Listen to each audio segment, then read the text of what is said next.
Cases of teenage pregnancies have been on the rise under A Form 4 student looking forward to sit her KCSE exams at the end of the year. Teenage pregnancies, the latest crisis to hit the country with close to 153,000. Naomba wazazi wachunge watoto wao. Hawa watoto wengi wao watapelewa hivi miji mikuu, watoto huko nyumbani.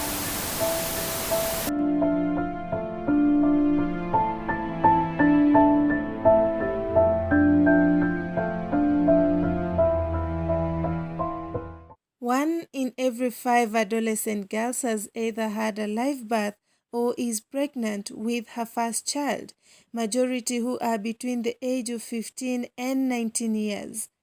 The COVID-19 era has brought with it many challenges from economical, health, educational, and teen pregnancy, which stands out among all. It's very unfortunate when we are expecting our children to be behaving like children at the moment. They are busy now becoming mothers at their tender age. When you expect them to be playing, to be doing things which children are supposed to be doing, then they are taking care of other children who are coming because of early sex and teenage pregnancies.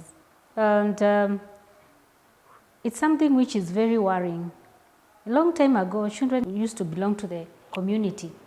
And you find that the community was so much involved in the welfare of children. And I remember when you were growing up, if anything happened around, like a girl was made pregnant, then it was upon the parents to call the family of that boy, then they will sit down and discuss that issue. But the moment you find that the children only belongs to a certain family, and if you find a child who is not doing the right thing, you're not concerned. So long as it's not happening to your family, you don't care. As a parent, you just pass on and go. And there are times when we see that even the siblings are failing. Siblings are supposed to be taking care of others, especially the role of a firstborn in a family. Because a firstborn is the one who checks what is happening in that family, education, everything which is happening in that family, takes care of other children who are coming up. Behavior, if any change in behavior in any other child in the family, the firstborn is supposed to note this and be able to correct it before it goes haywire. And when it goes to haywire, then you are supposed to consult the parents. But we see now that things are happening, and by the time the parents are getting to know what is happening, things have really gone wrong. Teenage pregnancy, it's quite unfortunate that some teenagers get to live their normal teenage lives and other teenagers need to be mothers so soon, which is quite a sad thing because it's not fair for the girl child. Being a mom at such a young age is not, okay, I'm not talking from experience, but it's not quite fair for teenagers to be moms. So I think we should, as a society, as a community, as a nation, we should come up with proper solutions to help deal with this problem, because it is a problem. Despite the fact that high teen pregnancy rates has been a long-term issue in Kenya, the well-being of teen girls has become something to worry about. This is because unintended pregnancy has become a trend in the country, which has left wonder, anger, and shame written on the faces of many parents. I feel that a lot of teenage pregnancies, especially here in the rural area, is caused by teenagers not having a lot of responsibilities at home. You find that they have a lot of free time. They don't really know how to use that free time properly. Therefore, they engage themselves in behaviors that are not really productive. Also, I feel that parents are not really giving their children responsibilities at home. You find that, for example, parents go to work or go to do their normal duties, and then their children are left home with nothing to do. Like, they don't have responsibilities and they're so free, such that they go outside, meet their friends, or they go and partake in irresponsible behaviors, and thus they come back and they might even spread corona, by the way.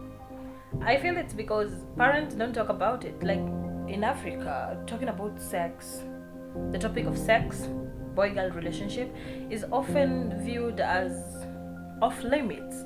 Not a taboo as much, but off limits. Most parents don't like talking about it with their kids, and I think it would be really beneficial if people spoke about it. If you could go home and ask your mom questions about sex. As a girl, I think the most beautiful thing I appreciate about my relationship with my mother was that I could ask her stuff. And if parents were open enough to talk about this discussion with their kids, we could avoid a lot of teenage mishaps and teenage mistakes. Ya kwanza ni kukosa sodo, ama tunapoelewa ni sanitary pads. Watoto wetu wameweza kukua karibu na wazazi wao, waambie mam, tunataka sodo, tunataka hizo pads. Wanaogopa wazazi wao, wanafadhalisha kuambia boyfriends, na boyfriends waweze kukununulia sodo bure. Wanataka malipo pia nao, na malipo hayo ni hiyo tu mimba. Kitu kingine pia, tunawaachia masimu. Hao watoto siku hizi wako na masimu, touch screens, wako na simu kubwa kubwa hata kuliko zetu. Hizo simu pia zimeweza kuchangia mambo kama hayo.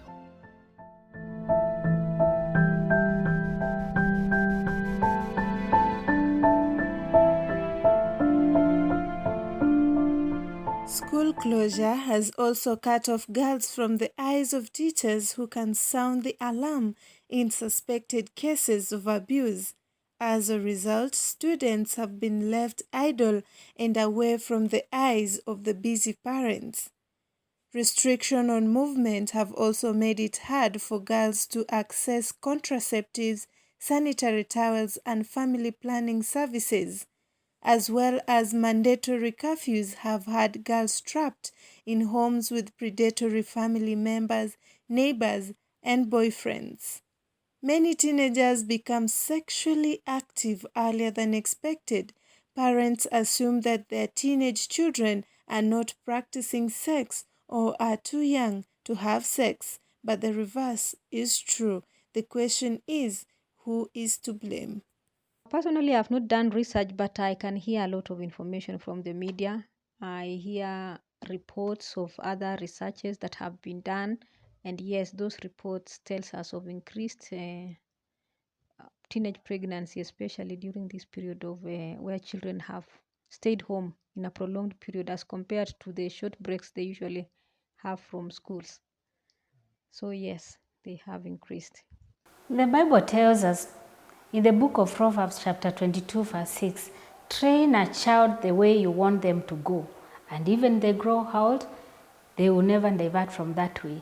So it is upon us to bring them in a godly way, take them to church, train them, because we have them in the house now and they are not in school. So we are the ones responsible to train our children the way of God, in a godly way. In most cases, you find the families who have had children out of when they are so young, then their daughters repeat the same mistakes because there is no guidance. And so as parents, we should be strong enough to speak to our children, to abstain. The consequences of dropping out of school are grim and cyclical, as it not only affects the victim's social economic well-being, but their children too, by limiting the resources available to cater for them. You drop out of school. Once you drop out of school, then you'll never be able to finish your school well. There's no way you are going to be able, even if you are taken back to school, things are not going to be the same again, because now you'll be responsible, you'll be a parent, you'll be responsible for another child. You being a child, you are taking care of another child. Teenage pregnancy is a problem faced globally, but most often in poorer and marginalized communities. Adolescent girls face violation of their human rights, including early marriage, sexual and gender-based violence, and unintended pregnancies. And I've seen It's areas whereby you find a girl who had a child when she was young. She goes back again. By the time she's thinking she's found another person who is very truly in love with her, you find her getting another child. And I've seen in circumstances whereby you find a girl having more than 4 children in a parent's home, unmarried. And in most cases, she'll never even get married, because who will marry a woman with 5 children? The outbreak of the coronavirus has led to the suspension of most economic activities. This has devastated people's means of livelihood. It is the role of the parents to provide for their children. This includes food, shelter, clothes, and sanitary towels to their daughters. But what happens if there is no shilling? The outbreak also led to the closure of learning institutions, where disadvantaged families greatly rely to the access of sanitary towels for their teenage girls. This is part of the government's scheme to promote menstrual health and hygiene. The issue of provision of sanitary towels to teenagers is key as part of education, as part of support to this child, and as a responsibility from the adult community, the parents as well as the other community members. Teenage pregnancy increases when the girls are denied the right to make decisions about their sexual and reproductive health and well-being. Teenage girls have been pushed into transactional sex to survive, while others have more sex as they stay home from school, also risking to contract coronavirus. Saki Blossom and Hope is a community-based organization. We are a member of young people, group of young people who feel like school-going girls should not actually skip school because they can't afford sanitary pads or because they're on their periods, which is actually a natural thing. Therefore, as Saki, we empower primary school-going girls by educating them on menstrual hygiene, menstrual health care, and providing sanitary pads, especially to those who can't afford them. Teenage pregnancy is also a health issue, given that the risk of premature birth, low birth weight, and perinatal death are high among teenage mothers. We are getting to learn that so many girls are getting pregnant, and we are concerned because there are healthcare issues associated with teenage pregnancy. There's a lot of health issues, like for example, anemia. Anemia is a condition where there is lack of blood or lack of the iron component in blood, and which is a very, it's a health risk. One can die from anemia or other complications. Besides anemia, these teenage mothers can also develop what is called high blood pressure that is associated with pregnancy. And they develop what is medically known as preeclampsia or eclampsia, where there is extremely high blood pressure and can cause maternal death. Besides that, these mothers also, being young as they are, also may have psychosocial issues, mental issues, for example, stress, because they were not ready for this pregnancy. Besides stress, they can even go into depression and even become suicidal. So we have heard of issues of suicidal issues because of teenage pregnancy. And while they continue the pregnancy and knowing that this was a pregnancy that is not generally accepted, they may not seek antenatal care in good time. So they are likely to even sometimes also develop what is called early or premature labor, premature birth. And premature birth has a lot of other associated risks, health risks to the mother, but also mostly to the baby who is born. A premature baby, they can likely develop breathing problems, severe breathing problems, which may also lead even to sudden death of the baby. Or they may have severe intestinal problems or feeding problems, so that the baby may not even survive. But these babies also may have mental retardation and also what is called cerebral palsy, where even their growth is affected and their mental capacities are also affected. Besides this, the same baby can also have hearing or vision problems.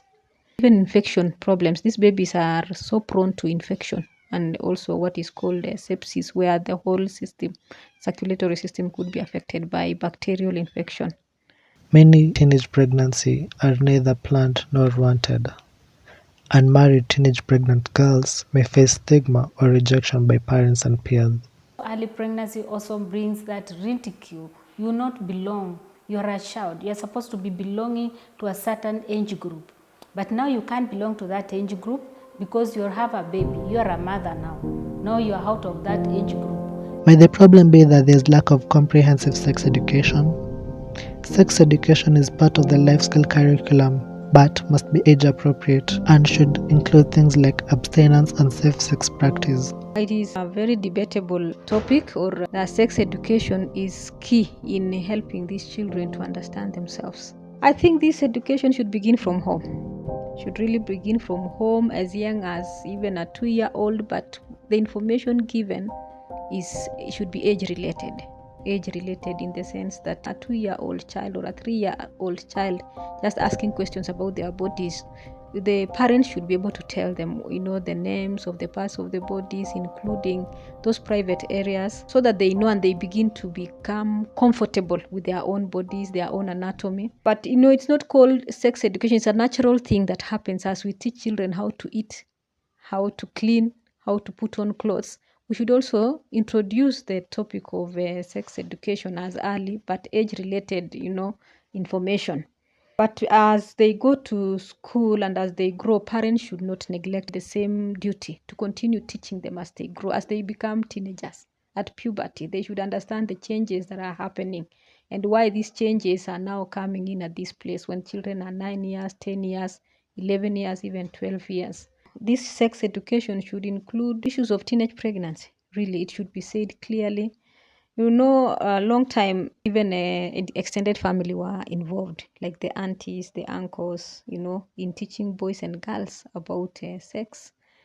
And so we cannot say as the current parent, the contemporary parents, that we cannot teach, because this is something that was being taught even from before. They should be taught about the effects of this pregnancy. What is wrong with becoming pregnant at 11 years, at 10, at 15 years? What is wrong? What is likely to happen to their bodies and to the babies? They should be told about the effects, even of early sex, other sex problems like infections, and also HIV issues that come in. We can be worrying about pregnancy, but we also have HIV still around and infecting these very young children. And they should be told about the effects of abortion. My experience in Saki has been fulfilling, seeing how happy we make the girls. So usually when we go for our visit, we do menstrual health education. We educate the girls, like we let them know about proper menstrual hygiene, and the fact that we leave them there with information is fulfilling.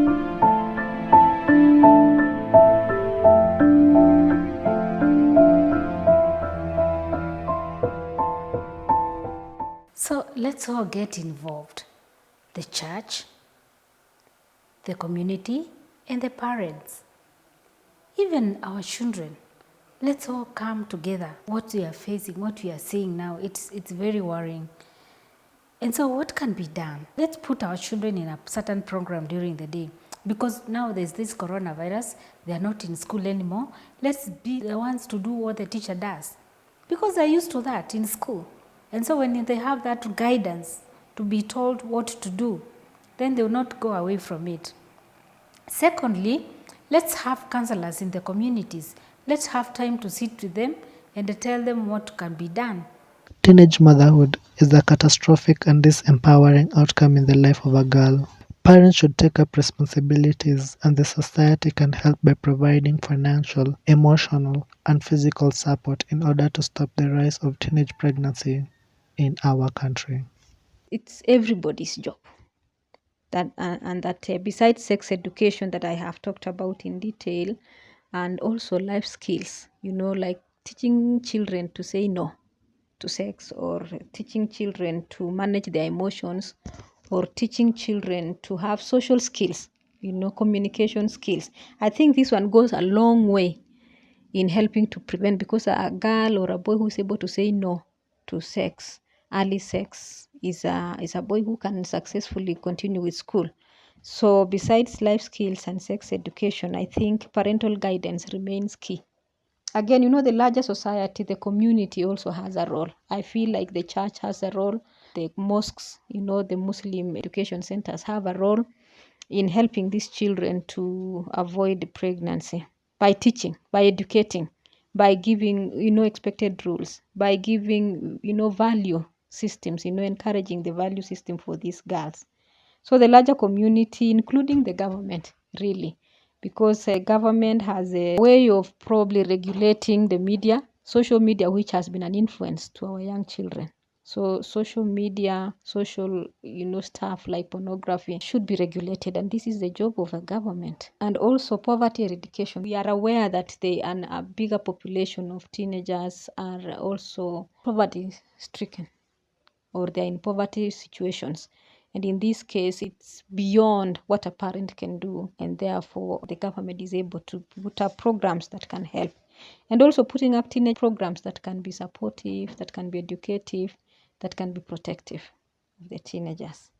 And I don't forget to mention the boy child, because as we see the girls becoming pregnant, I think if we had empowered the boy, if we empower the boy, also educate the boy on the same topic, same scope of information, these boys can also choose to say no to sex because they are involved. There are boys, yes, teenagers also who are involved in this, but we also have adult men impregnating the children. And so I think the government, the law should be strict on this. Therefore, these men should be punished to serve as an example, really, to those who are impregnating these girls. Saki's main challenge has to be funds. We currently do not have donors, so I feel like if we had donors and more funds, we would be able to reach so many women and girls. Since Saki started, we've been able to reach 650 women, but with the limited funds we have. So I feel like if we had donors and more sponsors, we would be able to reach many women and girls. Another challenge I would say has to be the pandemic. When the pandemic hit the country, Saki was only 6 months old. We had just started our organization. Therefore, that became a challenge because now we used to go to primary schools. We used to educate primary school going girls. So schools were closed. So it was hard to locate the girls because now everyone had gone home. So it limited the number of girls we were able to reach. I feel like without the pandemic, would have reached so many girls as well.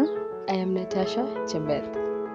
I went through early pregnancy, yes, and that is why I think I am here basically.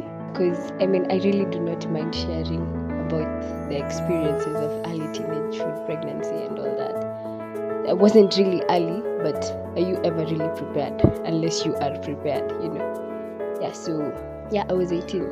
It's a mixture of feelings and experiences basically. It's not something you've ever had done before, so it comes with its challenges, like how do you even carry a pregnancy to term once you have made the decision to proceed on. So it's usually about now sorting yourself out. Where am I going to get help? How am I going to deal with this at this point? And then there's also the added pressure, like wazazi utawaambiaje, and then now wachana na wazazi, baba ya mtoto atajulia wapi, and will they take it nicely, or will there be a big problem arising from it? So you start preparing just in case my parents decide to kick me out. Where am I going next? And then there's the issue of school. Now, what happens to my schooling? Then always again, there is the question of, now, I've been a Christian. If you're a Christian, I've been a Christian for this long. What am I going to tell the church? So it's a lot of components in one particular thing, and you find yourself thrown out of your experience, and you have now to start sorting things one by one. So for me, number one was, of course, inform the father that we're expecting.